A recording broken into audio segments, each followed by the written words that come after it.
और हम आपको बता दें, कल से शुरू होने जा रही अमरनाथ यात्रा के लिए कड़ी सुरक्षा के बीच श्रद्धालुओं का पहला जत्था जम्मू से रवाना हो गया है। जम्मू कश्मीर के उपराज्यपाल मनोज सिन्हा ने जत्थे को रवाना किया। श्रद्धालु सुबह 11 से 12 बजे के करीब कश्मीर में दाखिल हो जाएंगे, जहां के बालटाल कैंप में 10,000 टेंटों से लेकर हेलीकॉप्टर सेवा, मेडिकल सुविधा और लंगर जरूरत के हिसाब से हर चीज का इंतजाम किया गया है। सीआरपीएफ, बीएसएफ, आईटीबीपी और सेना अमरनाथ यात्रा की सुरक्षा में तैनात है और 19 अगस्त तक, जब तक यात्रा खत्म नहीं हो जाती है, तब तक ड्रोन और सीसीटीवी कैमरे की मदद से यात्रा के पूरे रूट पर नजर रखी जाएगी।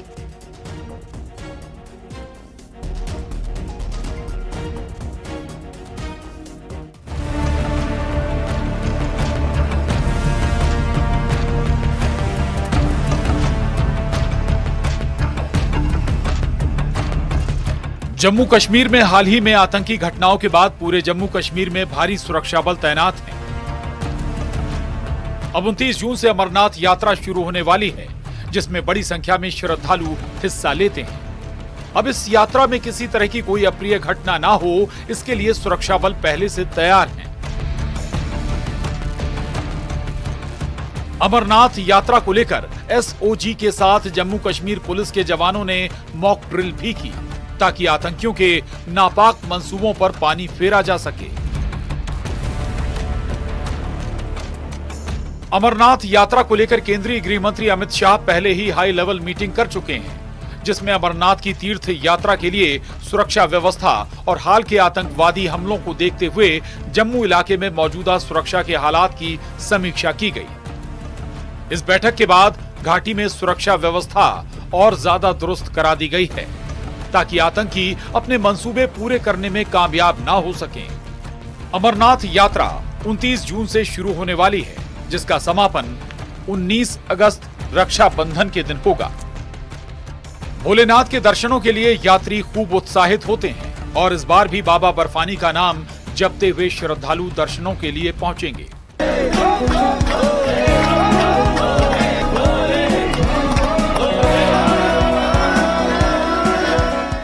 अमरनाथ यात्रा को लेकर श्रीनगर बेस कैंप में यात्रियों के लिए खास तैयारियां की जा रही हैं। बेस कैंप में करीब 5,000 श्रद्धालुओं के लिए ठहरने, खाने पीने के साथ साथ बिजली की भी व्यवस्था की जा रही है।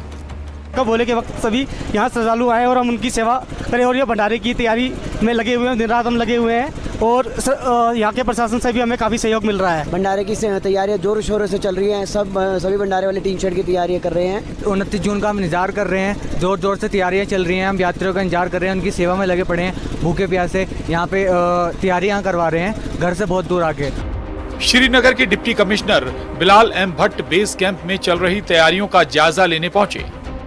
करीब 2 महीनों तक चलने वाली अमरनाथ यात्रा को लेकर बेस कैंप के चारों तरफ सुरक्षा के भी पुख्ता इंतजाम किए गए हैं। इसकी तैयारी में श्रीनगर डिस्ट्रिक्ट में भी हम लोगों ने बहुत कई टाइम से हम लोग जो ट्रांजिट कैंप है यहाँ पर हमारा पंथा चौक में, और इस बार इसकी पूरी तैयारियां कर रहे हैं विद रिस्पेक्ट टू द इसकी कैपेसिटी जो है, और ऑलमोस्ट 5,000 श्रद्धालुओं के लिए हमने यहाँ पर अरेंजमेंट रखा है। उनका कंफर्ट स्टे और उनका पुनः व्यवस्था जो पानी का रहता है, बिजली का रहता है और यहाँ पर लंगर का रहता है, तो पूरी हमारी तरफ से पूरी तैयारियां हो चुकी है। हमारी पूरी टीम यहाँ पर है। यहाँ पर हम लोगों ने कैंप ऑफिसर्स को भी अपॉइंट किया हुआ है और हर तरफ से हमारी पूरी इस ट्रांजिट कैंप को फंक्शनल करने के लिए और यात्रीज का स्टे कंफर्टेबल करने के लिए पूरी एडमिनिस्ट्रेशन लगी हुई है। अमरनाथ धाम भगवान शिव के प्रमुख तीर्थ स्थलों में से एक है। अमरनाथ में महादेव के दुर्लभ और प्राकृतिक शिवलिंग के दर्शन होते हैं। अमरनाथ की पवित्र गुफा में भोले भंडारी बर्फ के शिवलिंग के रूप में कब से विराज रहे हैं और भक्त उनके दर्शनों के लिए कब से वहां पहुंच रहे हैं, इसका कोई लिखित इतिहास नहीं है। लेकिन ऐसा माना जाता है कि किसी वजह से ये गुफा स्मृतियों से लुप्त हो गई थी और करीब 150 साल पहले इसे फिर से खोजा गया। अमरनाथ यात्रा का हर पड़ाव तीर्थ के महत्व की कहानी खुद बयां करता है। हर साल प्राकृतिक तौर पर बनने वाले शिवलिंग के दर्शन के लिए देश भर से हजारों श्रद्धालु कश्मीर पहुंचते हैं। पवित्र अमरनाथ की गुफा तक पहुंचने के 2 रास्ते हैं। एक रास्ता पहलगाम की तरफ से जाता है और दूसरा सोनमर्ग होते हुए बालटाल की ओर से जाता है। श्रद्धालुओं के लिए श्राइन बोर्ड की ओर से कई तरह की तैयारियां की जाती हैं। श्रद्धालुओं की सेवा करने वाले सेवादार भी जगह जगह लंगर का आयोजन करते हैं। बर्फ हटाने से लेकर अलग अलग पड़ाव पर श्रद्धालुओं के लिए रहने का इंतजाम किया जाता है। फिर भी चुनौतियां खत्म नहीं होती हैं।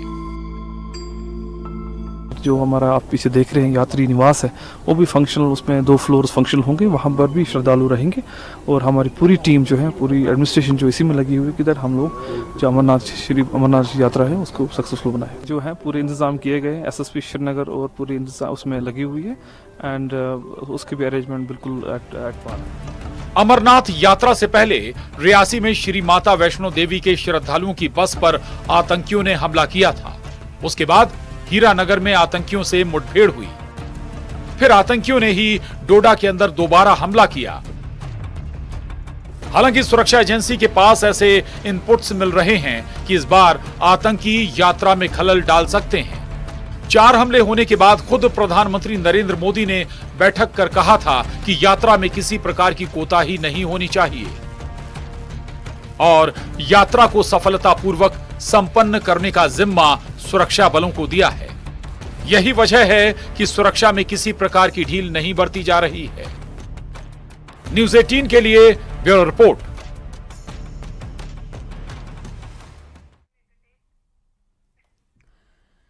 और गुरुग्राम में 2 लड़कियां कविता और अंजू की शादी काफी सुर्खियों में है। समलैंगिक जोड़ी की इस शादी में सभी रस्में ठीक उसी तरह से निभाई गई जैसे आम शादियों में निभाई जाती है। अब उनका मकसद परिवार बसाना है, जिसके लिए वो बच्चा गोद लेने की तैयारी कर रही है। देखिए जरा ये रिपोर्ट।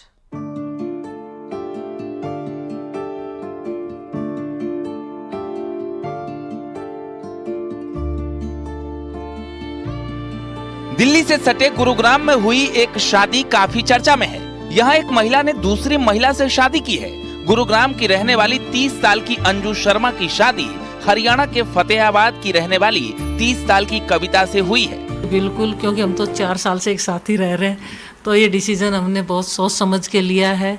और मतलब 3 महीने या 2 महीने कुछ दिन हमारी शादी को हो गए हैं, तो हम लोग खुश हैं, साथ में ही हैं और अपने इस फैसले से बहुत खुश हैं। कोई दिक्कत नहीं हमें। और आगे देखो भविष्य में जो भी आगे का अच्छा ही होएगा। हम एक दूसरे को धोखा देने वाले तो है नहीं। जी। समलैंगिक जोड़े की इस शादी में सभी रस्में ठीक उसी तरह निभाई गई जैसे आम शादी में निभाई जाती है।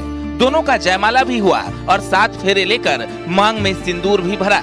अपने परिवार और लगभग 80 मेहमानों की मौजूदगी में अंजू और कविता 24 अप्रैल को गुरुग्राम की छोटी पंचायत धर्मशाला में पूरे धूमधाम और पारंपरिक रीति रिवाजों के साथ शादी के बंधन में बंध गई। कोई दिक्कत नहीं आई, बट मेरे को जो डर था सबसे ज्यादा मेरी बिल्डिंग का था कि कोई आके खड़ा नहीं हो जाए, हमारे बच्चों पे क्या वो होएगा, असर होएगा। और लोग बाग अभी समाज में कुछ बोलते भी हैं कि आप लोगों ने क्या किया है, गंदगी कर दी, मतलब बहुत कुछ आता है। फेस टू फेस कोई आके नहीं बोल रहा है। और समाज का तो देखो बोलने वाले के 100 मुँह, और उसमें से अच्छे भी बहुत हैं कि ये नहीं कि सभी वो बोल रहे हैं, अच्छे भी बहुत बोलते हैं कि जी हम आपके साथ हैं, कोई दिक्कत नहीं, आप बढ़ो, प्यार करना कोई गुनाह नहीं है। इंसान को किसी से भी कभी भी प्यार हो सकता है, तो ऐसे भी हैं लोग। गुरुग्राम की रहने वाली अंजू एक एक्टर हैं। फतेहाबाद से ताल्लुक रखने वाली कविता 2020 में अंजू के मेकअप आर्टिस्ट के तौर पर काम करने आई। इसी दौरान दोनों एक दूसरे के काफी नजदीक आई। बाद में दोनों ने रिलेशनशिप में आने का फैसला किया।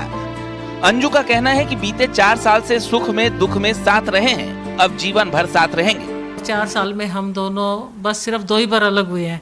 एक बार मैं गुड़गांव गई इसको छोड़ के, एक बार ये मेरे को छोड़ के गई थी। तो इस तरीके से हमारी जर्नी चलती रही।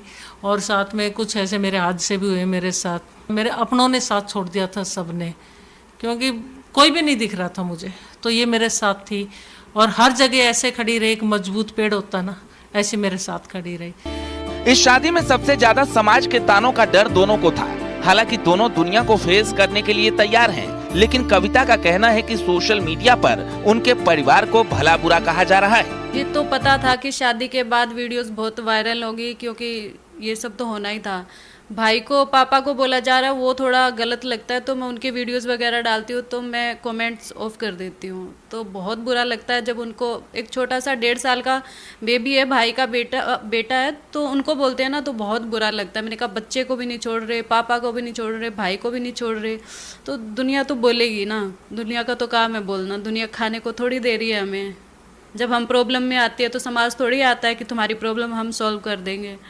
तो हम अपनी लाइफ में बहुत खुश हैं। कविता और अंजू ने बताया कि उनका मकसद अब परिवार बसाना है। हालांकि भारत में समलैंगिक विवाह को मान्यता नहीं दी गई है, इसलिए दोनों के लिए बच्चा गोद लेना आसान नहीं होगा। लेकिन कविता का कहना है कि भविष्य में अनाथ आश्रम से बच्चा गोद लेंगी। अभी हम सोच रहे हैं थोड़े टाइम बाद, अभी तो शादी को 2 ही महीने हुए हैं, तो आगे चल के सोच रहे हैं कि एक बेबी अडॉप्ट कर लेंगे अनाथ आश्रम से, और बाद में देखेंगे।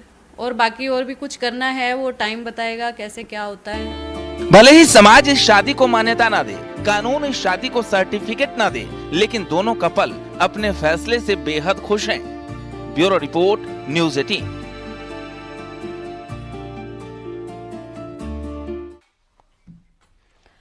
और इसी के साथ यहाँ पर रुकेंगे छोटे से ब्रेक के लिए, लेकिन ब्रेक के बाद भी लगातार यहाँ खबरों का सिलसिला जारी रहेगा।